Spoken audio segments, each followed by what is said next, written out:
নমস্কাৰ ছাত্ৰ ছাত্ৰীসকল ষ্টাডি উইথ লিজা নামৰ এই চেনেলটোলৈ তোমালোকক স্বাগতম জনাইছোঁ। আজি আমি শংকৰদেৱ শিশু বিদ্যা নিকেতনৰ ক্লাছ 8ৰ lesson number 10 in the bazaars of Hyderabad এই কবিতাটো পঢ়িম। গতিকে আমি কবিতাটো আৰম্ভ কৰোঁ। In the bazaars of Hyderabad, হায়দৰাবাদৰ বজাৰৰ বিষয়ে কবি সৰোজিনী নাইডুৱে অতি সুন্দৰকৈ বৰ্ণনা দিছে আৰু তেওঁ কৈছে যে যিহেতু তেওঁ নিজে সেই বজাৰলৈ গৈছে আৰু বজাৰত থকা মাৰ্চেণ্টছ মানে হৈছে ব্যৱসায়ীসকল, সেই ব্যৱসায়ীসকলক তেওঁ কৈছে হোৱাট ডু ইউ চেল অ' ইয়ে মাৰ্চেণ্টছ, ইয়ে মানে হৈছে ইউ, ব্যৱসায়ীসকল তোমালোকে কি বিক্ৰী কৰিছা। Richly your wares are displayed, turbans of crimson and silver, tunics of purple brocade, mirror with panels of amber, daggers with handles of jade. আৰু তেওঁ কৈছে যে তোমালোকৰ এই বজাৰত বিভিন্ন ধৰণৰ ৱেয়াৰ্ছ মানে হৈছে থিংছ বা আৰ্টিকলছ, বস্তু সামগ্ৰী, যিবোৰ সামগ্ৰী ব্যৱসায়ীসকলে বিক্ৰী কৰিবলৈ আনিছে, সেই সামগ্ৰীবোৰ দেখি তেওঁ কৈছে যে ইয়াত ইমান ধুনীয়াকৈ তোমালোকে সামগ্ৰীবোৰ ৰাখিছা, তোমালোকে কি কি আৰু ইয়াত বিক্ৰী কৰিছা বুলি ব্যৱসায়ীসকলে সুধিছে। তেতিয়া ব্যৱসায়ীসকলে ৰিপ্লাই দিছে, তেওঁক উত্তৰ দি কৈছে যে টাৰ্বানছ অফ ক্ৰিমছন এণ্ড চিলভাৰ, টাৰ্বানছ মানে হৈছে পাগুৰি, ক্ৰিমছন তোমালোকে জানা ক্ৰিমছন কালাৰটো যিটো গাঢ় ৰঙা সেইটো ক্ৰিমছন বুলি কয়, আৰু চিলভাৰটোতো জানাই, ক্ৰিমছন এণ্ড চিলভাৰ কালাৰৰ যিটো পাগুৰি ইয়াত বিক্ৰী কৰা হৈছে। টিউনিক্স অফ পাৰ্পল ব্ৰকেট, ইয়াত টিউনিক্স মানে হৈছে তিৰোতাই কঁকালৰ পৰা ওলমাই পিন্ধা এবিধ সাজ, তাক টিউনিক্স বুলি কোৱা হয়। ব্ৰকেট মানে হৈছে ভমকাফুলীয়াকৈ বোৱা কাপোৰ, অৰ্থাৎ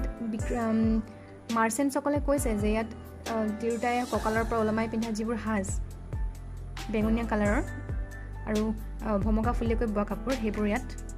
বিক্ৰী কৰা হৈছে। Mirror with panels of amber, mirror মানে জানা আইনা, আৰু পেনেলছ মানে হৈছে ফ্ৰেম, আইনাৰ যিটো ফ্ৰেম, সেই ফ্ৰেমবোৰ কিহৰ এম্বাৰ মানে হৈছে ধাতুৰে বনোৱা হয়, সেইবোৰো ইয়াত বিক্ৰী কৰা হৈছে। ডেগাৰ্ছ উইথ হেণ্ডেলছ অফ জেড, ডেগাৰ্ছ মানে হৈছে খঞ্জৰ, আৰু খঞ্জৰৰ যিটো হেণ্ডেল থাকে, যিটো নাল থাকে, সেই নালটো জেড মানে হৈছে ধাতু, এই ধাতুৰে বনোৱা হয়, সেইবোৰ তাত বিক্ৰী কৰা হৈছে। তাৰ পাছত ছেকেণ্ড ষ্টেণ্ডাৰ্ডত চোৱা, হোৱাট ডু ইউ ৱে অ' ইয়ে ভেণ্ডাৰ্ছ, ৱে মানে হৈছে ৱেইট মানে ওজন, ভেণ্ডাৰ্ছ মানে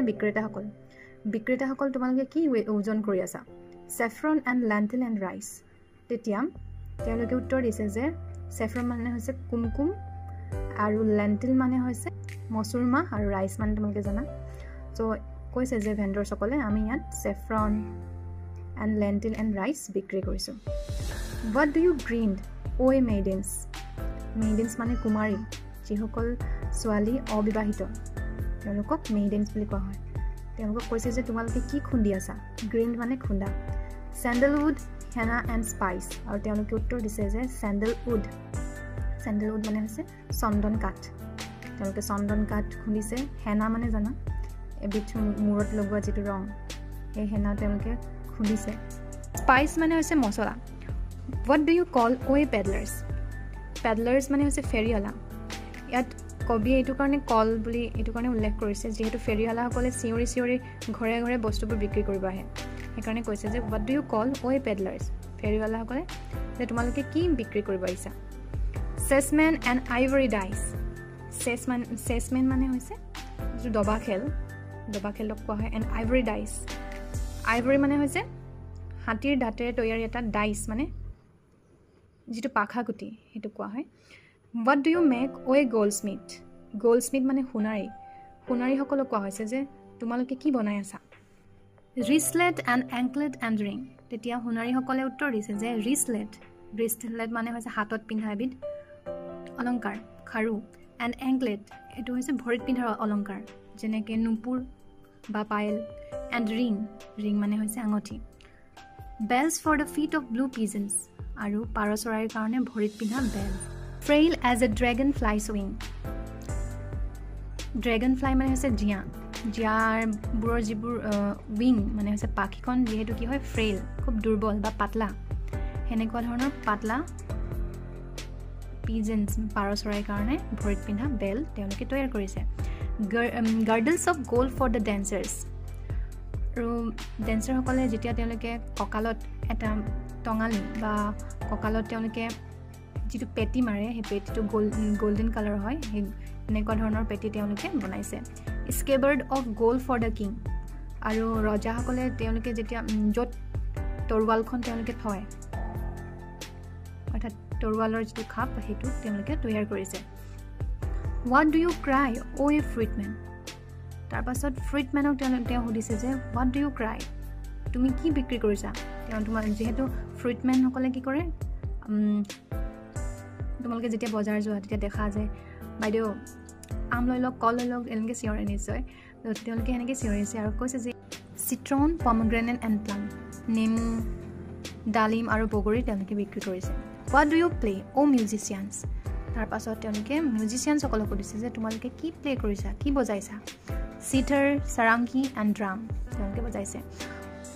হোৱাট ডু ইউ চাণ্ট অ' মেজিচিয়ানছ তাৰপাছত সৰোজিনী নাইডুৱে মেজিচিয়ানসকলক সুধিছে মেজিচিয়ানছ মানে যিসকলে যাদু কৰে সেই লোকসকলক সুধিছে যে তোমালোকে কি মন্ত্ৰ মাতি আছা তাৰপাছত মেজিচিয়ানসকলে উত্তৰ দিছে যে স্পেলছ ফৰ দ্য ইয়নছ টু কাম আমি যিবোৰ মন্ত্ৰ মাতি আছোঁ এই মন্ত্ৰবোৰ এনেকুৱা মন্ত্ৰ যিবোৰ মন্ত্ৰৰ প্ৰভাৱ বহু বছৰলৈকে পৰি থাকিব লাষ্ট ষ্টেণ্ডাৰ্ডলৈ চোৱা what do you weave O' ye flower girls with tassels of azure and red তাৰপাছত কবিয়ে ফ্লাৱাৰ গাৰ্লছ মানে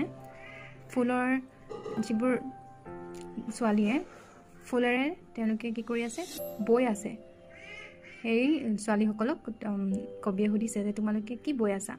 with tassels of azure and red tassel মানে হৈছে জৰি বা ৰছীৰ যিটো কোচা সেই কোচাটোক কোৱা হয় এজিয়ৰ মানে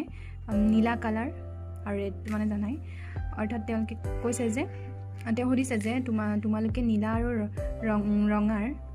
ৰঙা কালাৰৰ এই জৰিৰ কোচাৰে তোমালোকে কি বনাই আছা কি বৈ আছা crowns for the brow' of a bridegroom দৰাৰ কাৰণে ক্ৰাউন তেওঁলোকে বনাইছে ফটোখন নিশ্চয় দেখিছা এনেকুৱা ধৰণৰ তেওঁলোকে এইবোৰ ফুলেৰে বনোৱা হয় চেপলেটছ টু গাৰ্লিন হিজ বেড আৰু যেতিয়া নতুনকৈ বিবাহিত দৰাৰ কাৰণে কি কৰা হয় তেওঁলোকৰ বেড বিচনাবোৰ সজোৱা হয় কিহেৰে সজোৱা হয় ফুলেৰে সজোৱা হয় আৰু সেই ছোৱালীসকলে কি কৰে তেওঁলোকে কি কৰিছে বিচনাখন ফুলেৰে সজাইছে sheets of white blossoms new garnered to perfume the sleep of the dead আৰু ইয়াৰ উপৰিও তেওঁলোকে কি কৰে বুলি কৈছে আমি বগা ৰঙৰ ফুলৰ চাদৰ বনাওঁ আৰু এই বগা ফুলৰ চাদৰ ক'ত ব্যৱহাৰ কৰা হয় মৃত্যু হোৱা লোকৰ কাৰণে ব্যৱহাৰ কৰা হয় এই সকলোবোৰ ফ্লাৱাৰ গাৰ্লছে বনা বুলি কবিক কৈছে এই কবিতাটোত সৰোজিনী নাইডুৱে হায়দৰাবাদৰ বজাৰৰ যি বিৱৰণ সেই বিৱৰণ অতি সুন্দৰকৈ দিছে আৰু কি কি পোৱা যায় এই বজাৰখনত